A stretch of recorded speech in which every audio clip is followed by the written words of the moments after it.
there's these old monuments everywhere in Turkmenistan. No one's here except for a couple of peasant farmers pulling a plough.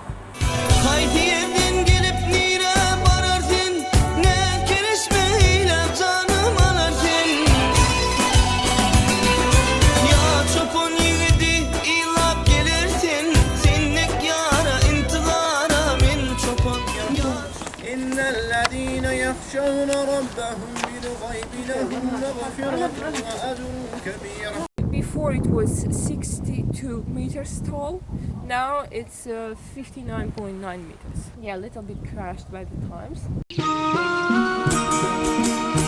Here we are in Dashaguz, a city right on the border. It's the Albury-Wodonga of Turkmenistan. And just like Albury-Wodonga, it's a class act.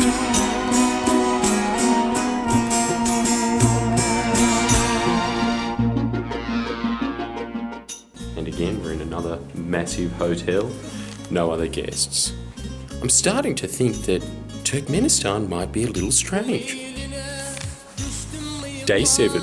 And look at this room. Eat your heart out, getaway, you pussies, always going, I can't believe that you could go to Fiji for $2,000 for 3 nights. This whole trip, $1,400, read it and weep. If there's two things Turkmenistan likes, it's different coloured flashing lampposts, an absolute must for a country that doesn't have toilets, and American currency. It hates its own.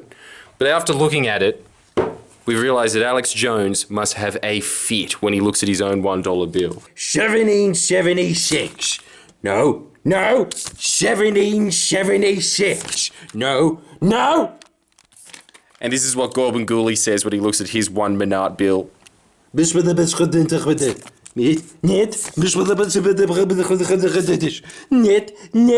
Do you get it? Because they only partially tolerate Muslims.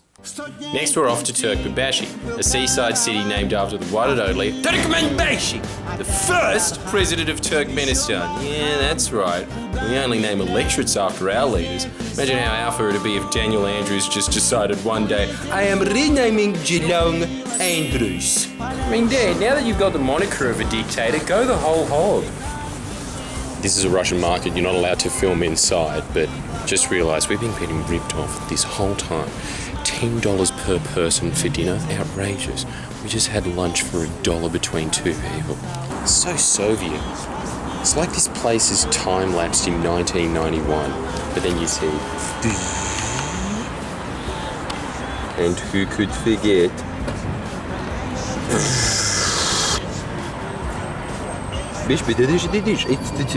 British comedians seem to have like a superiority complex. Whereas like all Australian comics that are big are just like, I'm such a loser, I suck at everything. So what's the difference between Belarus and Kazakh humor? Actually, the Belarus humor, they noticed, they're really attentively. They are really attentively for the small things. And they can do if they see something, so the small, the stupid thing, so... Observational. They can joke about it.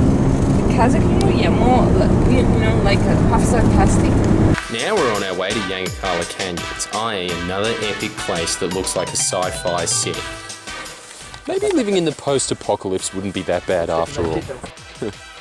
Imagine if that was the president's house. Imagine so far. Could you believe it?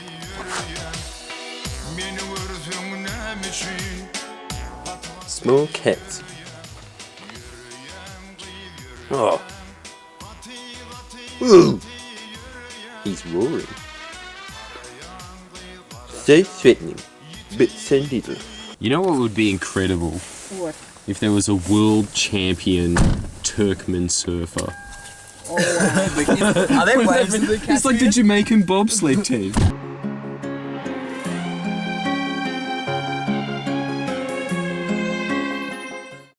Look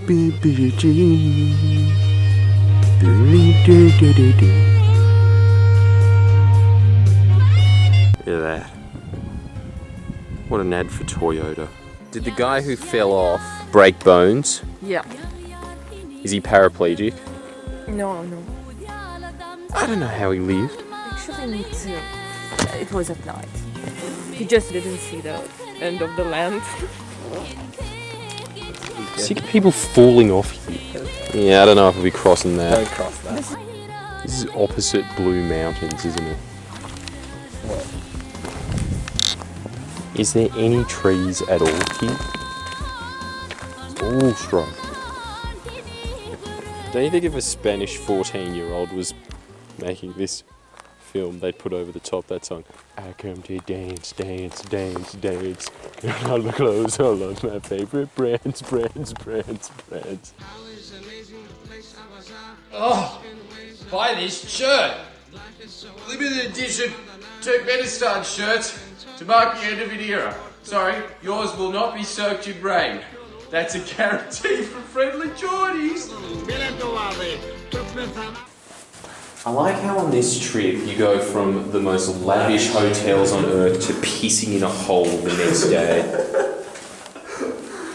And staying in a hotel that's free? Yeah. Cheaper than a backpacker's hostel.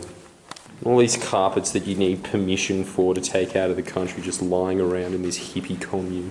You know what? This journey was truly spectacular, particularly seeing as it lasted over 2 years. That's right, we went back and forth 4 times to film, and coincidentally my hair was at exactly the same length each time. I've got to say, for the third most oppressive regime on the planet, this place is pretty relaxed. The people here are kind of like if Australians were babushka dolls, and going into the airport, they're more lax than Australia is. You know when you go into the Australian airport and they're just like, hold on a second, and 50 security guards will swarm you going, you've got toothpaste in here, that's it, 10 hours of questioning. Here, it went off when Christo walked through. I heard it go, and then the woman just goes, that, as well. I don't think they care. Having said that, you know why there's no black cars at Ashgabat? Because they impound them and force you to paint them white, because white's a lucky colour here. This documentary is already extremely vice, but I've got to say this to top it. Am I tripping on acid right now? That fucking building keeps changing colours. It's fucking trippy, man. Jesus. It's like this entire city was built for Ja Rule.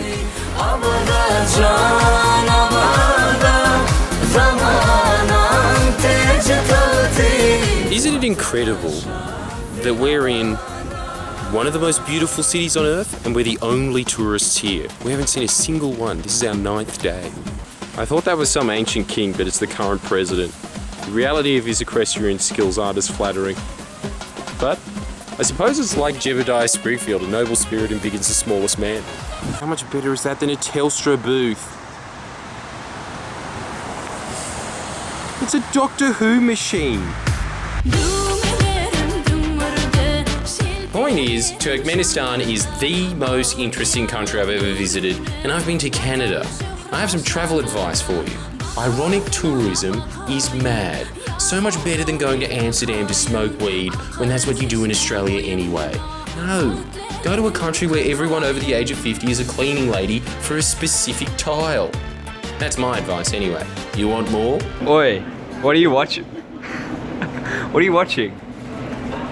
Dude, this guy. Classic.